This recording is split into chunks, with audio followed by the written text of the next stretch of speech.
Hi all, welcome to my channel. ഇന്ന് നമുക്ക് macaroni വെച്ച് വൈകുന്നേരത്തെ ചായക്കൊക്കെ കൂട്ടാൻ പറ്റുന്ന ഒരു കടി ഉണ്ടാക്കിയാലോ. ഇതുണ്ടാക്കാനായി ഞാനിവിടെ 2 കപ്പ് മക്രോണി എടുത്തിട്ടുണ്ട്.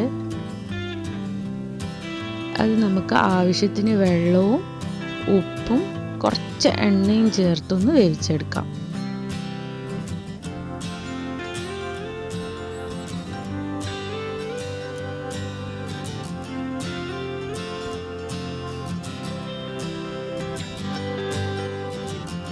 ഇപ്പം നമ്മുടെ മക്രോണിയൊക്കെ നന്നായി വെന്ത് വന്നിട്ടുണ്ട്. ഇത് സ്ട്രെയിനറിലേക്ക് മാറ്റി നമുക്കതിൻ്റെ മുകളിൽ കൂടി കുറച്ച് തണുത്ത വെള്ളം ഒഴിച്ചു കൊടുക്കാം.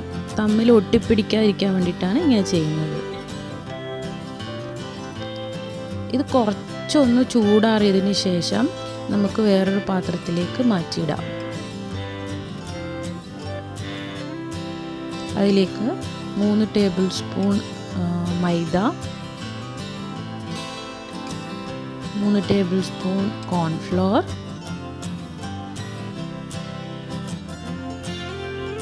ഇത് രണ്ടും ചേർത്ത് നന്നായി ഒന്ന് മിക്സ് ചെയ്യാം.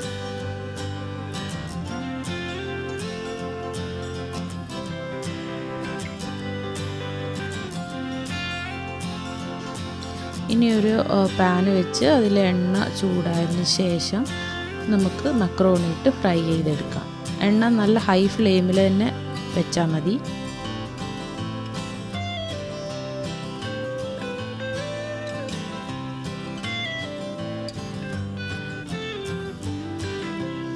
ഒരു ചെറിയൊരു ഗോൾഡൻ ഷെയ്ഡ് ആകുമ്പോൾ നമുക്കിത് മാറ്റിയെടുക്കാം. നല്ലോണം ബ്രൗൺ ആയി നിൽക്കരുത്. ചെറിയൊരു കളർ മാറി വരുമ്പോൾ തന്നെ നമുക്കിത് എണ്ണയിൽ നിന്ന് കോരിയെടുക്കാം.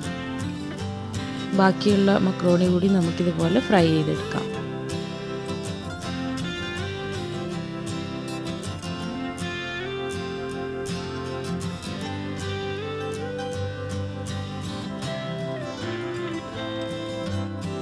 ഇനി അതേ ഓയിലിൽ തന്നെ നമുക്ക് 2 വെളുത്തുള്ളി, കുറച്ച് കറിവേപ്പില, കുറച്ച് ഉണക്കമുളക് ഇവ കൂടി ഒന്ന് ഫ്രൈ ചെയ്തെടുക്കാം. ഇനി നേരത്തെ ഫ്രൈ ചെയ്ത് വെച്ച മക്രോണിയിലേക്ക് 1 ടീസ്പൂണ് മുളക് പൊടി, കുറച്ച് ഉപ്പ്, പിന്നെ കുറച്ച് കായത്തിൻ്റെ പൊടി ഇത് ചേർത്ത് നന്നായി ഒന്ന് മിക്സ് ചെയ്ത് വെക്കാം.